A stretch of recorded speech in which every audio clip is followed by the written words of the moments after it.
It is currently 5:40 in the morning. Let's go chase the big boy.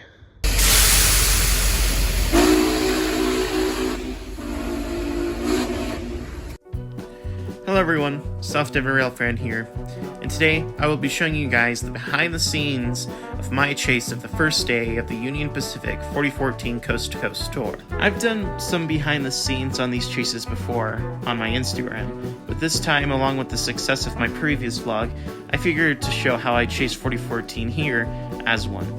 I've not seen anyone done this before, so hopefully you guys will enjoy this. On March 29th, 2026, Union Pacific would begin their 2026 Coast to Coast Tour with Union Pacific's Big Boy 4014, where the train would head from Cheyenne, Wyoming to Rawlins. We would chase this train the whole route, catching it over Sherman Hill, crossing the prairies, hill and rock formations, until stopping at Rawlins for the day, where we would turn around and head back home. The trip would begin with me and my father heading from our home around 5:40 in the morning. We headed to Cheyenne, Wyoming, where we hopped on I-25 from where we lived.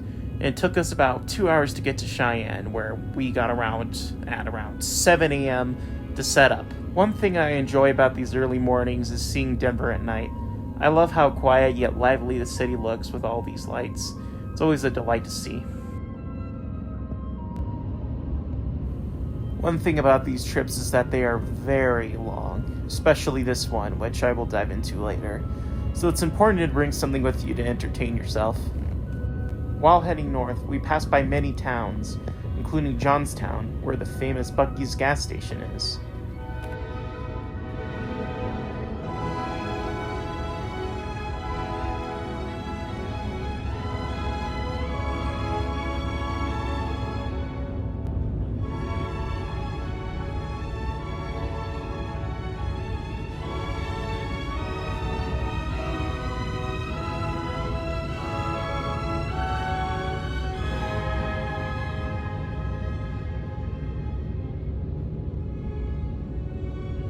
Finally, after an hour and a half, we finally crossed over the border into Wyoming, where we would head to our first location in Cheyenne.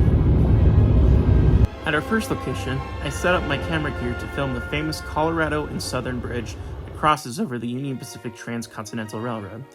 This location is a must if you're ever visiting Cheyenne for rail fanning, either for the big boy or just rail fanning in general. While seeing big boys in operation is rare, this bridge here has seen them in operation for many years, like it was just a normal day, along with many famous Union Pacific steam locomotives. While waiting for the big boy, I caught 2 westbound UP trains, which would undoubtedly delay the target departure for 4014 at around 8 a.m. Stuff like this is pretty common, as freight trains, especially on this line, have first priority.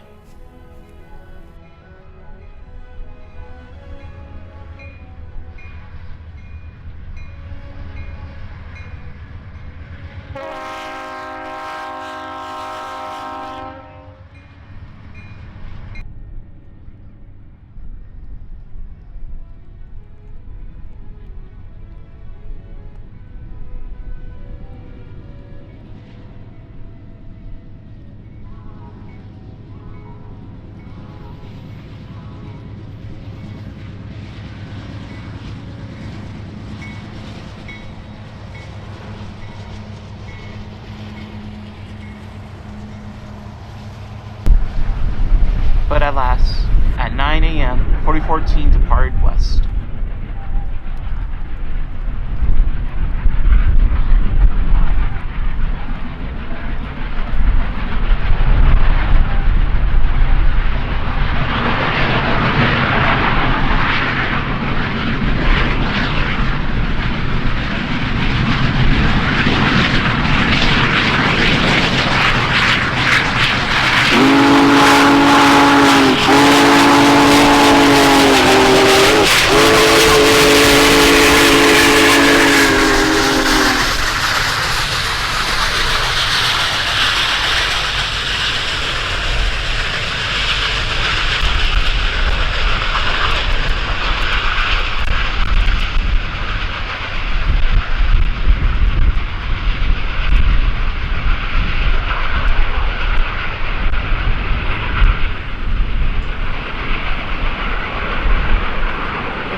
And now the chase is on. As 4014 charges down the Laramie subdivision to the Wyatt Sphere to take track 3, we headed onto I-80, bound for our next location.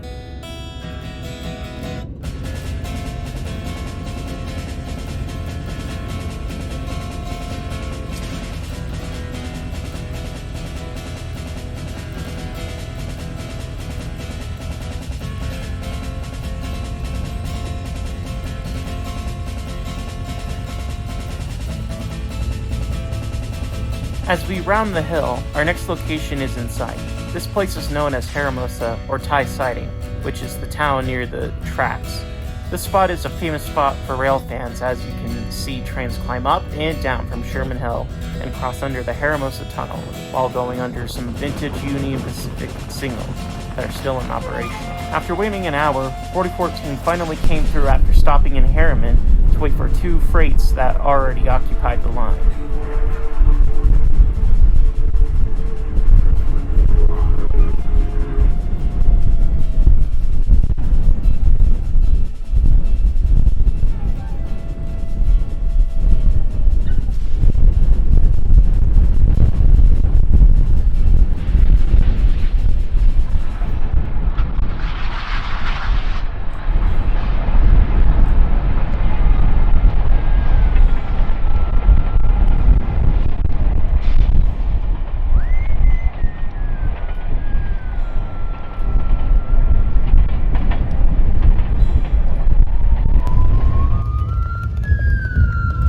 Uh-oh, those guys are in trouble. After catching 4014, we hopped on US 285 to get to Laramie, Wyoming, where we would actually beat the train and get ahead as it was slowing down to a stop at Laramie, Wyoming.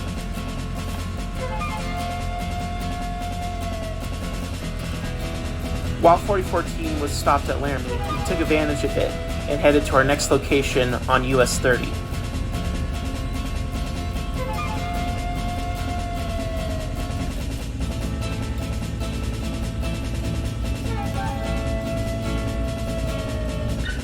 After about 30 minutes, we finally arrived to our next location. Just out of the sight of the town of Rock River, before us lies the Lower Pine Ridge, a rock formation that the Union Pacific both dug and turned through, setting a beautiful rocky ridge for rail fans to film trains both twist and turn through. The spot went really well when 4014 came by after about an hour.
After catching 4014 at the ridge, we chased the train up until near the town of Medicine Bow, where I was able to film the train going by next to us while trying to get ahead of the pacers. While I don't recommend pacing trains, I still love being able to do it.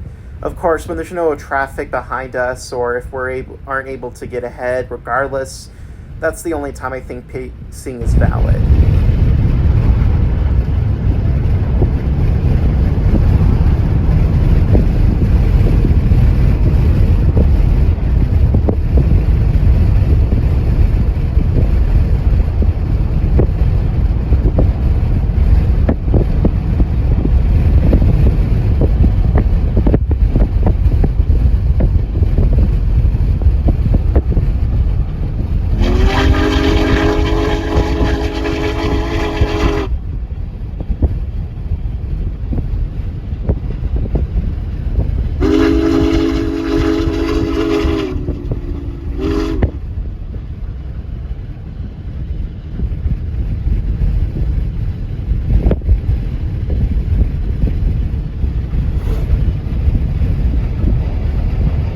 As the train makes its way to its second stop at Medicine Bow, we race off to another location near the town of Hannah.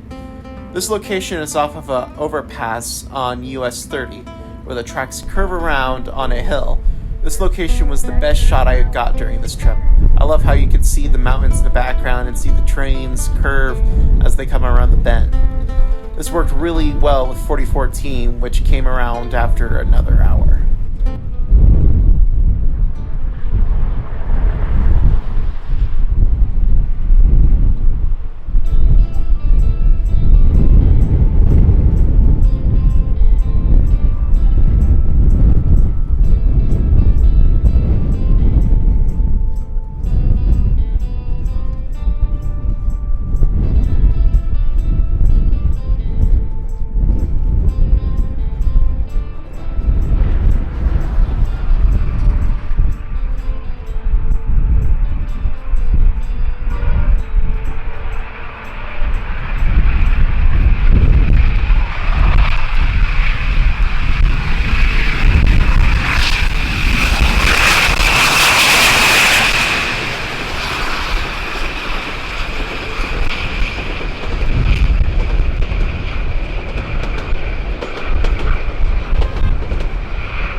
On US 30, we went to go catch the train at the Fort Steele Bridge, but unfortunately the site was closed and we had to find a back location quick.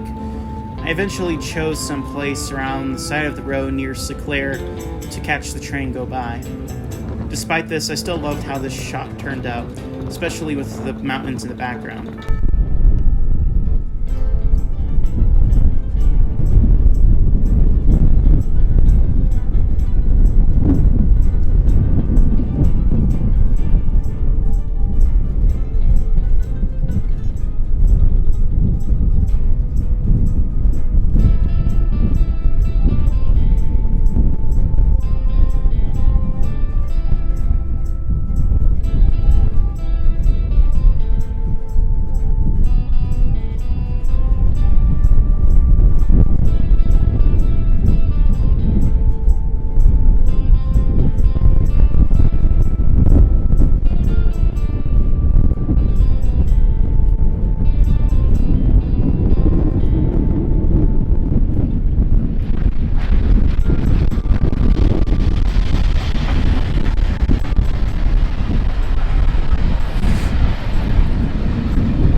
I really like how Colorado-like Rollins is.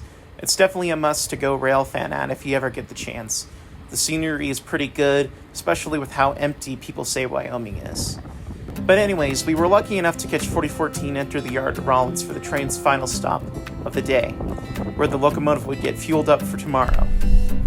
I wish I went up with the people that were on top of the hill in this shot, as being this far away hit a lot of the train, but I didn't think I could make it up there in time with my gear.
After this shot, we got back on the main roads and said goodbye to 4014, ending today's chase. I hope you guys enjoyed this video because it was very fun to explain the behind the scenes of these chases. If you guys are interested in more behind the scenes videos like this, please let me know in the comments. See you guys later.